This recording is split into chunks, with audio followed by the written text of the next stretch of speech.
Hey there, Cornerstone, and good morning. I am so excited about Resurrection Sunday tomorrow, about being able to celebrate Easter tomorrow with so many of you, whether you join us in person or online. Our theme for the month of April is going to be Remember. And tomorrow's sermon is entitled Remember the Lord. We are going to look at the resurrection. We're going to look at some aspects of the death, the burial, and the resurrection of Jesus, but we're really going to focus in on the resurrection because Easter, Resurrection Sunday, is about hope. And so it is my hope that we can truly remember what Jesus did for us, what God did for us, what the Spirit did for us, and are still doing for us, and what they will do for us. I'm so grateful to serve a God who would be willing to give up his son to die on a cross for me and to die on a cross for my sins and yours. And so it's going to be an exciting Sunday. We're going to have kids classes. We're going to have a special video. It's going to be, I imagine it's going to be, a lot of people, visitors and members. And, we know some folks are on spring break, but I'm just looking forward to just really remembering Jesus and what he did for me and what he did for you and being able to do that collectively with many of you that choose to come out. Um, Before we get to Sunday, though, we got to talk a little bit about Saturday. And today is what is traditionally been called Silent Saturday. And so for today's inspirational vitamin, I just want to look at a little bit of what happened. So we know Good Friday, right? The crucifixion and death of Jesus. Good for us, bad for him. I mean, he really went through torture and just being abused and suffering on our behalf, and he died.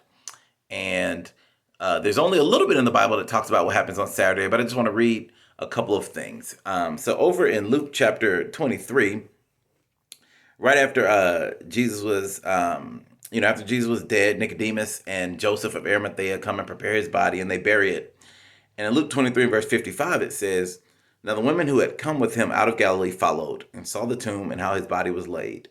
Then they returned and prepared spices and perfumes, and on the Sabbath they rested according to the commandment." And so the women saw where Jesus was buried, but they were faithful Jews. And so it was the Sabbath at sundown on Friday to sundown on Saturday, and they rested. I'm sure they mourned. I'm sure they wept. It said they had prepared spices to go and anoint his body, but they rested. And I think one of the important things to see and to know is that God really does care about us getting rest. God, from the beginning, instituted this idea of your value does not come from work. Your value does not come from the things that you do. It comes from who you are and how you're made in God's image. And so that is really a large purpose behind the idea of Sabbath, the idea of stopping to pause, to rest, to meditate, to reflect on God, to have fun, to enjoy your family. And so I love how it says here the women, they rested according to the commandment, the command to rest on Saturday. But while some of the faithful were resting, some on the other side were very busy. And so over in Matthew chapter 27, we get another little tidbit about what happened on Silent Saturday.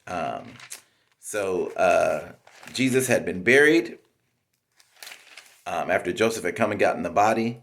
And this is what happens at the end of the story before we get to that glorious Sunday morning. So over in Matthew chapter 27, it says this in verse 62. "Now on the next day, the day after the preparation, which would be the Sabbath, that would be Saturday, the chief priests and the Pharisees gathered together with Pilate and said, 'Sir, we remember that when he was still alive, that deceiver said, "After 3 days I am to rise again."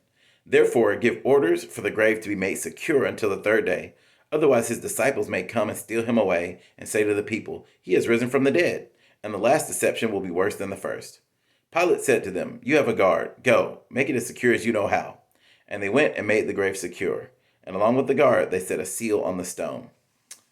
I think about Pilate and the busy Friday he had. I imagine he thought after sentencing Jesus to death about 9 in the morning on Friday that he was done with Jesus. Well, later on that day, Joseph comes and asks for the body. So he's interrupted, and Joseph comes to ask for a body, and Pilate is surprised that he's already dead. So he sends a centurion to go and make sure he's dead and to break his legs. And the guy reports, hey, I can't break his legs. He's already dead. So Pilate says, well, put a spear through him to make sure that he's dead. And so maybe Pilate, again, thought, he was done, but Joseph asks for the body and he lets him have it. And then the next day on Saturday, the Sanhedrin comes back and like, hey, one more thing, Pilate.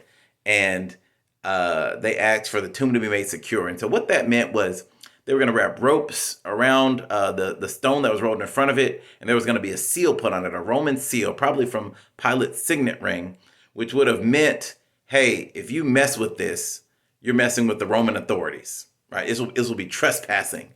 And so that's what happened. They secure it, but it didn't matter how many ropes, how many seals, how many things they put on it. Nothing was keeping Jesus in that grave.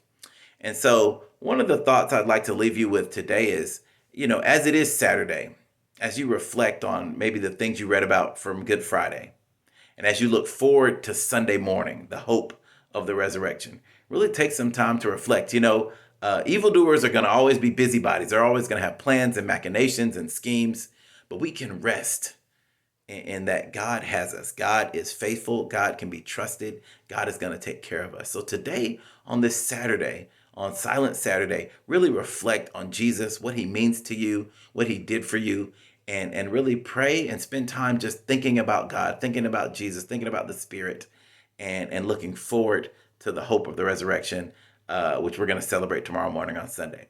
So that's your inspirational vitamin for the day. Hope you're encouraged and hope you have a great day of rest and a wonderful Silent Saturday. See you in the morning. Love you guys.